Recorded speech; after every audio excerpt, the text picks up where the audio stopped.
Bonjour, bonsoir à tous. Bienvenue à cette 13e édition des rendez-vous du CIMH. Ce rendez-vous constitue une tribune mise à la disposition du milieu académique et scientifique, étudiants, chercheurs, enseignants, mais aussi du milieu médiatique, les professionnels de la presse, les associations de médias et de journalistes et toute autre institution ou acteurs intéressés par les problématiques ou encore les sujets liés aux enjeux de l'évolution du milieu médiatique, particulièrement dans le milieu haïtien en ce qui nous concerne, mais tout en ayant bien évidemment un esprit assez ouvert et curieux sur les autres milieux de manière générale, une façon de comprendre ce qui se passe, comment évolue la situation à l'échelle mondiale.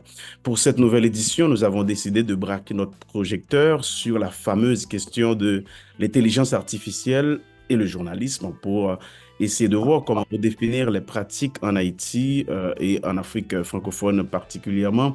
L'intelligence artificielle, comme vous le savez, mesdames et messieurs, c'est un sujet à la fois passionnant, complexe, qui nous interpelle.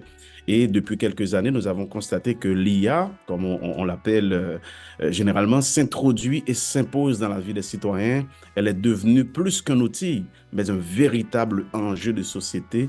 Des acteurs, différents décideurs de différents États tentent de jongler prudemment avec l'IA qui se dessine comme un mal pour certains, un bien pour d'autres ou un bien mal pour nous tous, dépendamment de la manière de voir. Bref, nos invités nous en diront davantage. Avec l'évolution exponentielle de l'IA aujourd'hui, de fortes interrogations se posent dans divers domaines de connaissances, notamment dans le domaine du journalisme, qui aujourd'hui tend à se transformer au fur et à mesure face à l'influence même des nouvelles technologies de l'information et de la communication. Mais comme souligné dans notre publication de mise en contexte, en Haïti comme dans d'autres régions de l'Afrique francophone, l'adoption de l'IA dans les médias est encore à ses débuts. Comment l'intelligence artificielle peut-elle transformer les pratiques journalistiques en Haïti ou en Afrique francophone et quelles sont les implications pour l'éthique professionnelle, la qualité de l'information, la survie de la profession journalistique? À travers cette conférence, nous comptons explorer quand même l'impact de l'IA sur le journalisme généralement en discutant des opportunités, des défis et également en mettant un accent particulier sur les implications éthiques, comme on l'a dit, les techniques et professionnelles. Merci de nous accorder une partie de votre temps pour assister et participer à cette importante causerie ce matin autour d'un sujet qui nous intéresse beaucoup au niveau du Centre interdisciplinaire sur les médias en Haïti. Toute l'équipe remercie également les intervenants de grande facture qui ont répondu à cette invitation, nous gratifiant de leur présence afin de partager avec nous leurs connaissances et leurs expériences sur le sujet que nous allons aborder.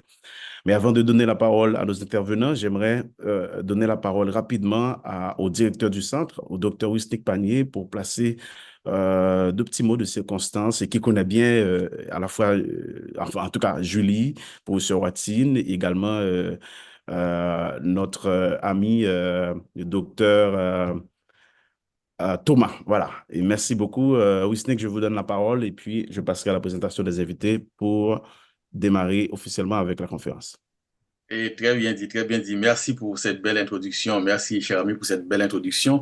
Alors, mesdames et messieurs les intervenants, chers collègues, chers partenaires, chers participants, et un grand bonjour à chacun de vous. Merci de votre présence. Donc, au nom du Centre d'études interdisciplinaires sur les médias haïtiens, je vous souhaite vraiment une plus cordiale bienvenue à cette 13e édition des rendez-vous du CIMH. Et nous sommes vraiment ravis de vous accueillir à cette session spéciale, comme l'a si bien signalé Wolgenson Noël, parce qui s'annonce déjà comme un jalon, je dirais, très important dans notre exploration des interactions dynamiques entre l'intelligence artificielle et le journalisme. Et aujourd'hui, nous avons vraiment l'immense privilège de compter parmi nous des penseurs de premier plan qui vont enrichir notre compréhension de ces enjeux très complexes en quelque sorte. Et donc, permettez-moi de commencer par saluer très sincèrement professeur Thierry Watine, qui a été non seulement mon professeur au département d'information et de communication à l'Université de Laval, mais aussi mon guide, mon premier directeur de thèse quand j'ai fait mes premiers pas dans le monde académique à l'Université de Laval. Et il y a de cela déjà plus de 10 ans. Donc, professeur Watine, votre accueil chaleureux à l'Université de Laval, votre sagesse, votre professionnalisme m'ont permis vraiment de naviguer avec assurance dans les meilleurs de la recherche doctorale à l'Université de Laval. Donc, votre contribution, je dirais, révolutionnaire dans le domaine de la communication publique et maintenant dans l'intelligence artificielle continue vraiment d'inspirer ceux qui ont le privilège de travailler à vos côtés, comme moi et Wolkenson et bien d'autres étudiants haïtiens qui sont à l'Université Laval.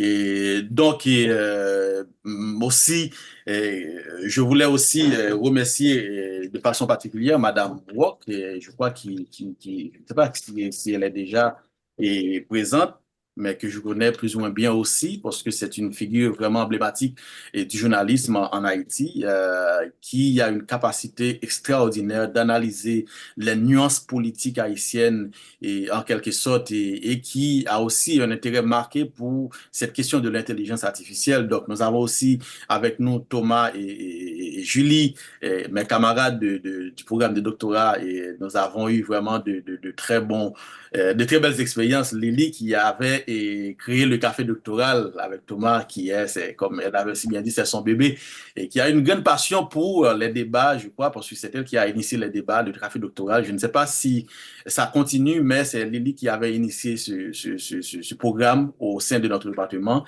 qui a permis vraiment à des étudiants de présenter l'état d'avancement de leur projet de recherche, aussi de bénéficier des conseils et je dirais de nos professeurs qui sont toujours là, comme professeur Charon, professeur Watine, qui sont toujours là pour nous supporter, pour nous faire, en fait, nous faire avancer par le biais de leur expérience. Et Thomas, qui était pas seulement un camarade, mais c'est un ami aussi. Thomas, nous avons des expériences à la fois personnelles et doctorales ensemble donc, qui sont très pertinentes. Et je rappelle que Thomas, c'est l'un des membres fondateurs du centre. Thomas, c'est l'un des membres fondateurs du centre d'études interdisciplinaires sur les médias haïtiens.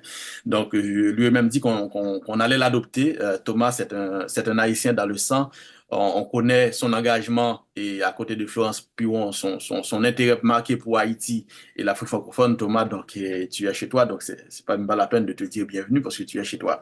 Donc voilà, je ne vais pas rester trop parce que nous sommes ici pour anticiper en quelque sorte l'avenir, mais aussi pour le modeler. Donc avec vos contributions, je suis vraiment convaincu que nous allons faire avancer la discussion de manière significative et nous allons aussi déterminer comment les médias haïtiens et de l'Afrique francophone peuvent aussi, je dirais, non seulement s'adapter, mais aussi prospérer à l'ère de l'intelligence artificielle et qui a des avantages et des inconvénients.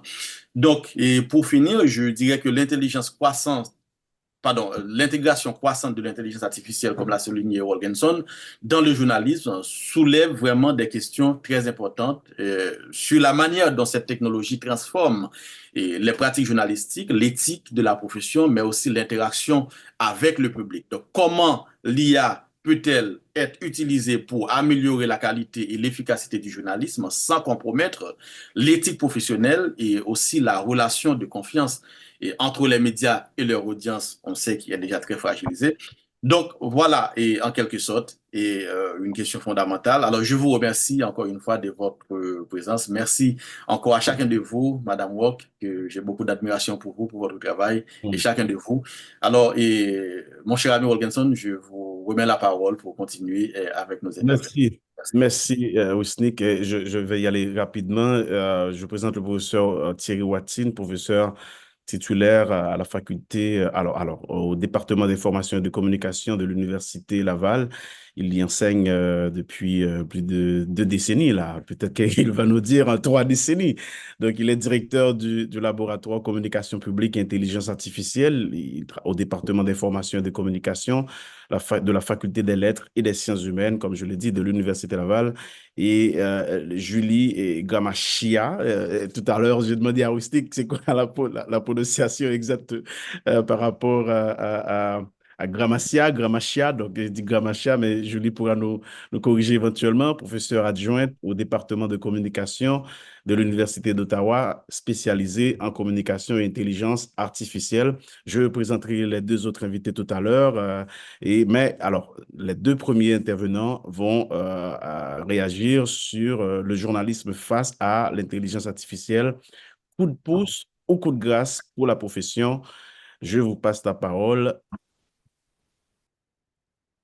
Alors, j'ai l'impression que Je peux prendre la relève pour 10 petites minutes, je ne serai pas trop long. Je dirais juste en introduction, d'abord merci pour la belle invitation.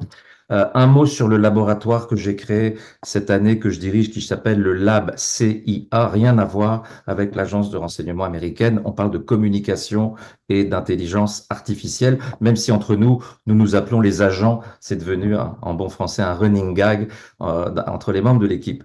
Ce labo, juste pour vous dire sur quoi je sens mon intérêt quand on parle d'intelligence artificielle, d'abord, ce sont les effets sur le champ universitaire, en enseignement, en recherche, évidemment qu'on est directement impacté. Ensuite, deuxième axe, c'est sur les effets de l'IA en matière de pratique professionnelle et notamment de journalisme, et on va parler de cela. Mais je m'intéresse aussi, et ça a été mentionné en introduction, sur les effets de l'IA sur la réception, ce que j'appelle les seuils d'acceptabilité, jusqu'où les citoyens sont prêts à accepter des contenus automatisés, produits, que ce soit en presse écrite ou en radio ou en télé, intégralement produits maintenant par l'intelligence artificielle. Les quelques données, les quelques éléments que je vais vous fournir là se basent sur des données qui résultent d'abord d'un Tour de France en 2023. Au printemps 2023, j'ai été rencontrer 30 journalistes dans l'Hexagone, en France, essentiellement en presse écrite et aussi à l'agence France Presse. Et en 2024, on a effectué un coup de sonde auprès de la profession, auprès de responsables de médias, Radio-Canada, Le Devoir, La Presse, Le Soleil et l'agence Science Presse. Donc au fond, ce sont deux coups de sonde qui me permettent de simplement, je pourrais pas détailler, mais vous donner un peu les résultats, puisqu'on a été voir des professionnels, des journalistes, et en gros, notre question, c'était que va changer pour vous l'IA dans votre pratique? Je vous donne les réponses. Il y a 7 éléments à retenir. Premier élément, c'est que ChatGPT a créé un effet de choc, voire chez certains professionnels de sidération. Avant novembre 2022, ChatGPT, l'intelligence artificielle était quelque chose de flou, quelque chose de lointain. Avec l'arrivée de ChatGPT, tout de suite, il y a eu une prise de conscience. Quelque chose est en train de se passer. Je vais juste vous citer un journaliste français qui m'a dit, depuis la fin 2022, l'intelligence artificielle est sortie des laboratoires. Avant, c'était quelque chose qui était un peu le travail des ingénieurs, mais maintenant, depuis 2022, fin 2022, on voit bien que l'IA, c'est devenu une affaire grand public. Et il y a même un autre journaliste qui m'a précisé, aujourd'hui, ne pas s'intéresser à l'intelligence artificielle, c'est une faute professionnelle. Une faute professionnelle. Deuxième, donc, chat effet de choc. Deuxième remarque, après toutes ces rencontres avec les professionnels, c'est que l'IA, aussi importante soit-elle comme phénomène, ça n'est pas encore la priorité des rédactions. Oui, on commence à s'y intéresser dans la presse, mais les médias, dont le déclin, notamment des médias généralistes, est amorcé depuis de longues années, c'est pas encore une priorité. Et en gros, pour résumer les propos des journalistes, la première priorité, c'est le déclin économique. De nombreuses entreprises de presse sont ou en train de disparaître, ou ont disparu, ou ont de sérieuses difficultés. Donc, la première priorité avant l'IA, c'est la survie économique d'un grand nombre d'entreprises de presse. Deuxième priorité, c'est la concurrence effrénée des médias sociaux. Les médias traditionnels, presse écrite, radio, télé, sont depuis 20 ans, j'allais dire 15-20 ans, directement concurrencés par les médias sociaux. Je n'insiste pas, mais c'est une deuxième priorité. Puis la troisième priorité dans les rédactions, c'est la gestion de la désinformation, qui est un phénomène massif et qui, celui-là, qui est entretenu d'ailleurs par l'intelligence artificielle. Donc, ma deuxième remarque, c'est que l'IA n'est pas encore une priorité dans les rédactions. Troisième remarque, c'est que l'intelligence artificielle est clairement une technologie qui divise les journalistes. Pour faire une histoire courte, on divise les journalistes en 3 groupes. Une minorité d'entre eux, je les appelle les pionniers, nous disent l'IA arrive, il faut accélérer, il faut comprendre l'IA, il faut vraiment, j'allais dire, embrasser cette technique pour en profiter et améliorer notre pratique. Ils sont minoritaires. le ventre mou, si j'ose dire, de l'échantillon des journalistes rencontrés, la grande majorité, c'est un peu 3 pas en avant, 4 pas en arrière, prudence, attention, oui, il faut s'y intéresser, mais attention, l'éthique, la déontologie, etc., etc. Donc, je dirais la majorité des journalistes que j'ai rencontrés et en France et au Québec sont très prudents avec l'intelligence artificielle. Puis il y a un troisième groupe que j'ai appelé les réfractaires, minoritaires, très minoritaires, mais quand même ils existent, qui disent c'est une horreur, c'est la fin du métier, et si c'est comme ça, je change de métier ou je prends ma retraite. Donc il faut savoir qu'il y a des professionnels qui sont extrêmement méfiants et qui voient l'IA comme les prémices de la fin du journalisme. Donc, 3 catégories, l'intelligence artificielle divise les journalistes. Quatrième remarque, c'est que malgré tout, malgré les réticences, malgré la prudence, quand on creuse un petit peu, les journalistes accueillent avec un certain espoir la perspective d'une super assistance algorithmique.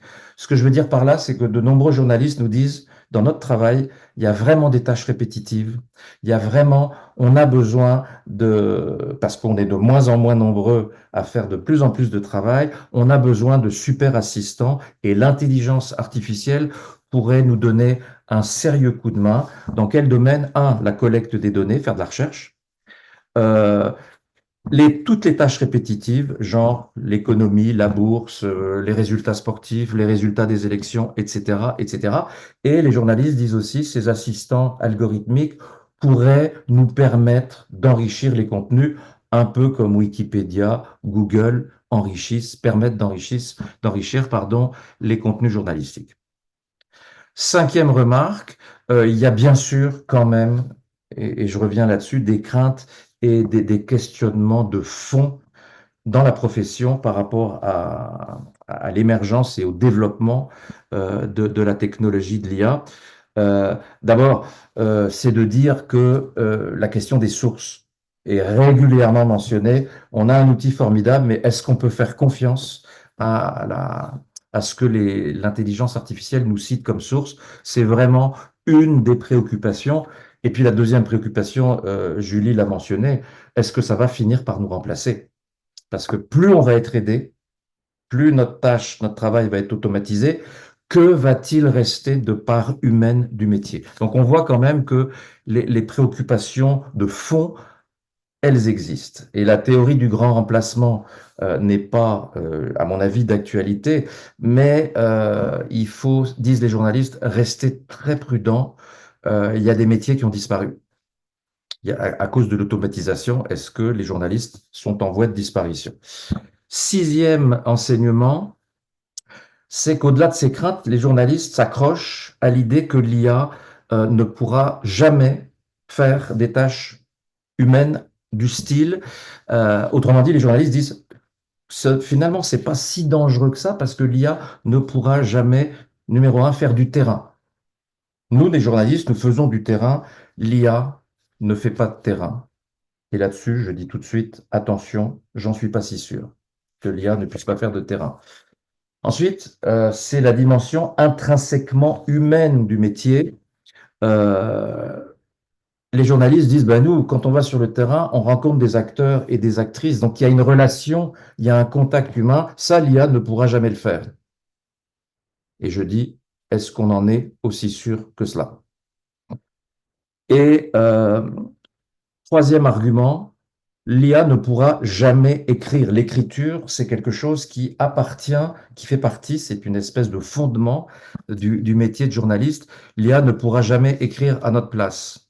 Ce à quoi je réponds, en est-on aussi sûr, compte tenu des progrès de l'écriture automatique? Donc, vous voyez, les journalistes disent, l'IA ne pourra pas faire de terrain, ne pourra pas écrire, ne pourra pas être dans les rapports humains.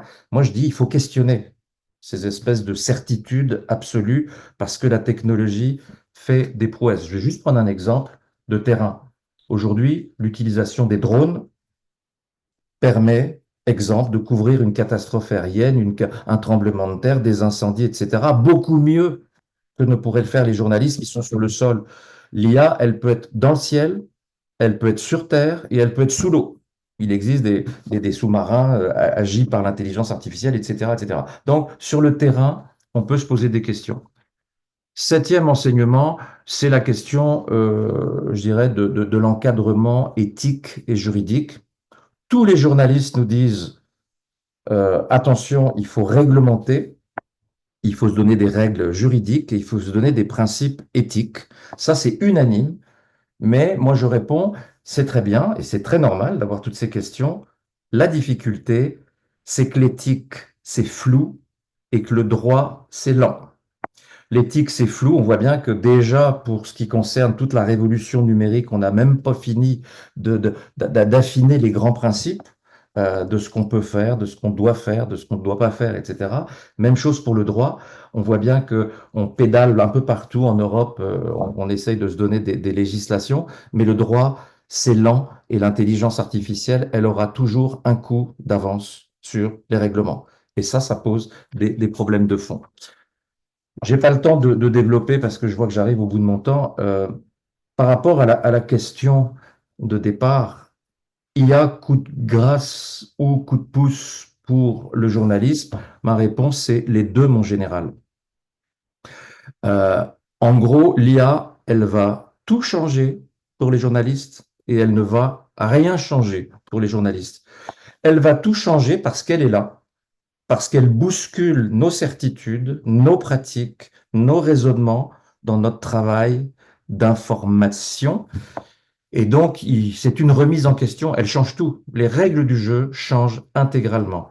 Et en même temps, de mon point de vue, je pense que l'IA ne change rien parce qu'il faut toujours revenir à la mission et à l'objectif in fine d'informer, d'offrir une information de qualité. Et ça, quelle que soit la technologie mise en place, que ce soit l'IA, que ce soit le Internet il y a 30 ans, ou que ce soit le quantique qui est en train de se développer, qui va multiplier les puissances de calcul de façon vertigineuse, ça changera rien. La mission du journalisme est toujours fondamentalement la même en termes de valeur. Ce qu'on va faire, on va donner la parole aux participants, aux assistants. Puis comme ça, ils pourraient vous poser des questions pendant une dizaine de minutes, comme on avait prévu. Et après, on va passer aux deux autres interventions de Madame Rock et du docteur Thomas. Donc voilà, je vais donner le coup d'envoi. Et puis comme ça, je permets aux autres de poser leurs questions. Là, on sait que l'IA constitue, en tout cas pour certains, une véritable menace pour le journalisme. Mais vous, la manière dont vous l'étalez, particulièrement alors le professeur Watine, c'est comme si vous disiez ça l'est et ça ne l'est pas. C'est une menace, mais ce n'est pas vraiment une menace. Ça change, mais ça ne change pas vraiment. Oui. Euh, En quoi vraiment enfin, je dirais, l'intelligence artificielle constitue-t-elle vraiment une menace? Comment peut-elle transformer, comment peut-on transformer cette menace supposée ou réelle en un outil important, capable de préférence de faire progresser la profession? Et j'ai une question un petit peu, enfin, qui me préoccupe depuis un petit temps de la préparation de cette conférence. Est-ce que les journalistes peuvent encadrer cette intelligence artificielle? C'est-à-dire, comment ils peuvent en faire usage avec intelligence? Et est-ce que ça ne va pas participer non plus à une redéfinition et même une rénovation dans la manière d'enseigner le journalisme, dans la manière d'apprendre le journalisme et même de pratiquer cette profession, justement. C'est-à-dire à la fois dans la façon d'enseigner, est-ce qu'il ne faut pas revenir aux fondamentaux ou bien faut-il toujours garder les fondamentaux et essayer d'ajouter des éléments nouveaux parce que de toute façon, nous sommes contraints de voir en tout cas de voir comment l'IA avance à grands pas. Donc, est-ce que ça ne va pas pousser à changer les chartes journalistiques aujourd'hui? Ah, peut-être un mot sur la formation. C'était un des autres enseignements de mes rencontres avec les professionnels qui m'ont tous dit, alors là, de façon unanime, il faut absolument que les écoles de journalisme, que les centres de formation s'intéressent de près à ces questions. Il faut parler de l'IA. Moi, dans mes cours, je parle d'IA, j'utilise l'IA, je fais des travaux avec l'IA. Mes étudiants produisent des reportages avec l'intelligence artificielle. Je leur demande de créer des photos pour illustrer des papiers. Donc, Du point de vue de la formation, je pense qu'il y a ceux qui vont freiner des cas de fer, et j'ai des collègues pour qui j'ai un immense respect, qui ne veulent pas entendre parler d'intelligence artificielle. Moi, je crois qu'il faut faire le contraire. Il faut se lancer et après ça, faire le tri. Mais on ne peut pas ne pas s'y intéresser de mon point de vue. Deuxième question, c'était sur la menace. Mais oui, il y a une menace. Bien sûr qu'il y a une menace. Mais Internet, il y avait une menace il y a 30 ans. On a connu exactement les mêmes débats. Est-ce qu'Internet va foutre par terre le journalisme parce que c'est compliqué, on ne maîtrise pas, etc., etc. C'était les mêmes questions. Aujourd'hui, posez la question, ben vous êtes jeune là, est-ce que vous vous posez la question, est-ce qu'Internet est une menace? Internet est une menace, comme une voiture de sport est une menace. Si on ne sait pas la conduire, on se plante dans un arbre. Donc, c'est la maîtrise des outils qui est important. Donc, il n'y a aucun danger. Faut pas croire que la technologie dicte ses règles, même si elle est envahissante. Bien sûr qu'elle est envahissante, mais je pense que on a le contrôle. Et je terminerai là-dessus. J'ai commencé ma carrière comme journaliste radio, puis comme journaliste de presse écrite économique en France. Je dis à mes étudiants, je vous envie d'avoir 25 ans aujourd'hui. La profession vit des défis formidables parce que ça oblige à questionner nos pratiques. Et puis, pourquoi ça coince un peu chez certains journalistes? C'est une profession conservatrice qui a toujours eu très peur des changements technologiques. Alors, il faut inculquer aux futurs professionnels cette notion de oui, il y a une menace, oui, il y a un danger, mais on va justement mettre en œuvre des cours, des séminaires, des ateliers, et on verra que la bête, entre guillemets, on peut la maîtriser. Mais si on s'y intéresse pas, elle va nous bouffer. Et c'était la formule au début avec Lily quand on intervenait, quand on a commencé à s'intéresser à l'IA, quand on faisait une conférence ou une intervention, on disait souvent, si vous ne vous intéressez pas à l'intelligence artificielle, sachez que l'intelligence artificielle s'intéresse déjà à vous. Donc, à partir de là, eh ben, il faut avoir des stratégies, il faut être lucide. Je pense que Julie, tu l'as bien dit, faut pas faire n'importe quoi. Oui, le droit existe quand même. Je le trouve trop lent, le droit, mais il faut légiférer. L'éthique, j'ai dit tout à l'heure que c'était flou. Et en même temps, est-ce qu'il n'y a pas possibilité de créer des chartes, etc. Juste un exemple, je termine. Le journal La Presse au Québec l'an passé, s'est donné une charte d'utilisation de l'intelligence artificielle qui est extrêmement restrictive et qui impose aux journalistes qui utilisent l'IA de demander l'autorisation à leur rédaction et de signaler tout travail, que ce soit de la photo, que ce soit du texte, qui a été rédigé en partie par l'intelligence artificielle. Mais j'ai envie de dire, regardez, avec l'AFP, l'agence France-Presse, quand vous faites un papier, il est indiqué papier rédigé avec l'AFP. Ben, l'AFP et l'intelligence artificielle, c'est deux choses très différentes, mais je veux dire, ce sont des outils qu'on doit utiliser avec transparence. Bon, voilà. Alors, Vincent, je vois que vous avez levé la main, donc forcément, vous avez une question. Alors, Vincent Larose, ensuite Exalus Gentil-Fils, mais vraiment, soyez bref, et puis pour que nos intervenants puissent répondre facilement et rapidement. Merci beaucoup. Ok. Vous m'entendez? Très bien. Très Oui. bien. Bonjour, professeur Thierry, bonjour, ma très cher professeur Julie, et bonjour Edinson, et bonjour tout le monde. Et je vais moi-même abonder aussi dans le sens de la survie économique. Et je vais souligner deux choses. D'abord, on sait que déjà il y avait une tendance où il y avait des citoyens, journalistes qui étaient déjà dans l'ambiance de donner de l'information, tout et tout. Maintenant, avec l'IA, ça devient plus puissant parce que ces citoyens se transforment d'ailleurs en créateurs de contenu. Et on sait qu'avec la création de contenu, il y a tout la dimension financière qui est derrière. Ça augmente la massification de l'information, mais aussi de la désinformation. Là, maintenant, je me suis dit, est-ce que c'est pas encore un grand coup pour les journalistes qui sont d'ailleurs des gardiens de l'information et de bonnes sources et de qualité? Et comment maintenant les journalistes peuvent vraiment survivre face à ça? Et surtout, on sait qu'il y a beaucoup de journalistes qui ne sont pas encore, qui ne prennent pas encore qui ne prennent pas encore le train et de créer des contenus de qualité parce qu'on sait déjà les exigences algorithmiques à cette question-là. Comment les journalistes vont survivre par rapport à ça? C'est ma question. Et pour ma part, en 30 secondes, je vais relativiser un petit peu encore une fois. L'IA, oui, est un phénomène planétaire, massif, qui bouscule les professions, on l'a dit.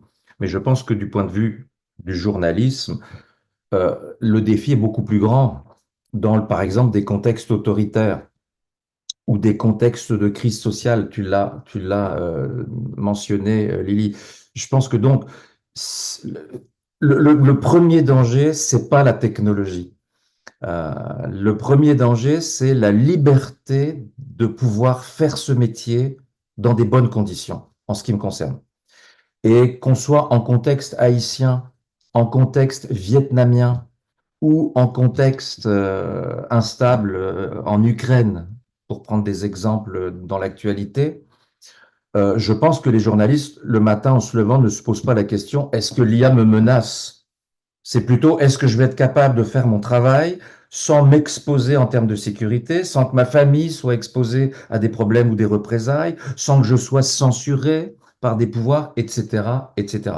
Donc je pense que l'environnement de travail, la capacité à exercer son métier, c'est bien plus important, à mon avis, comme menace, que l'IA. Et j'irai plus loin, je pousserai le bouchon un peu plus loin. Je pense que l'intelligence artificielle bien utilisée peut contribuer à nous protéger, à protéger les journalistes dans un certain nombre de missions périlleuses ou difficiles. Donc, vous voyez, il faut voir les choses, il faut relativiser un petit peu cette IA qui a des possibilités extrêmes et qui apporte des menaces extrêmes.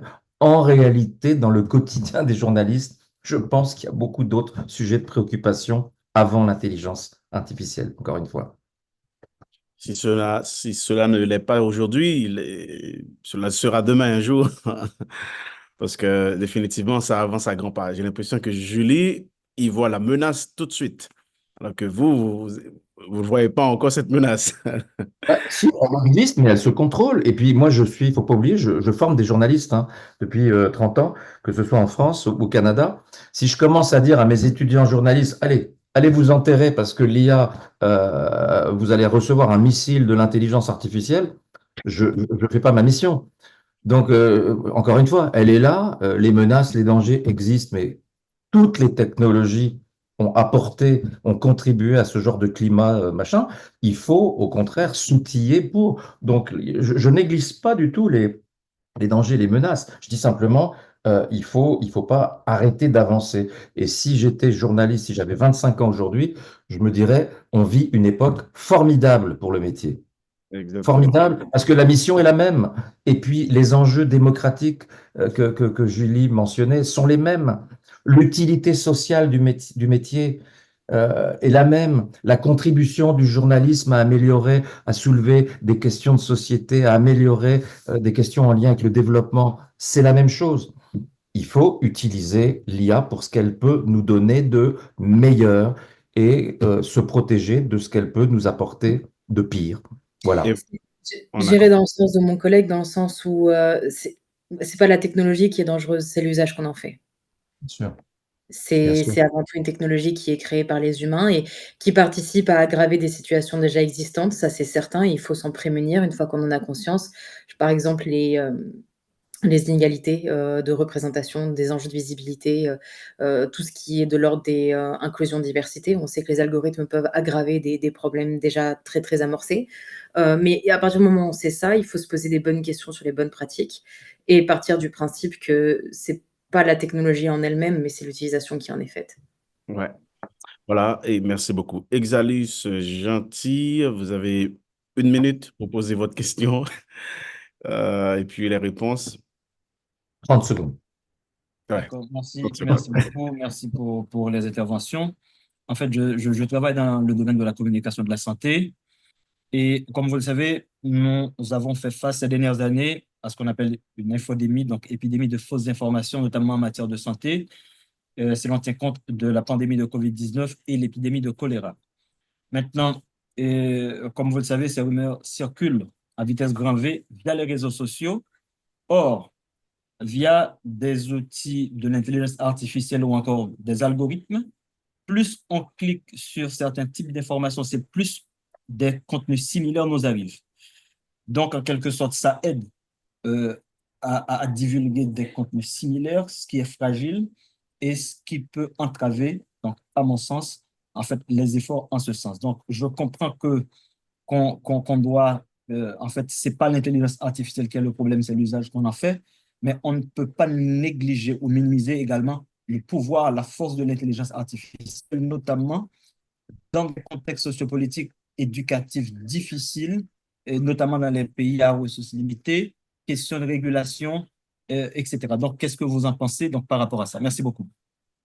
Et en 15 secondes, je pense que ce sera ma conclusion finale.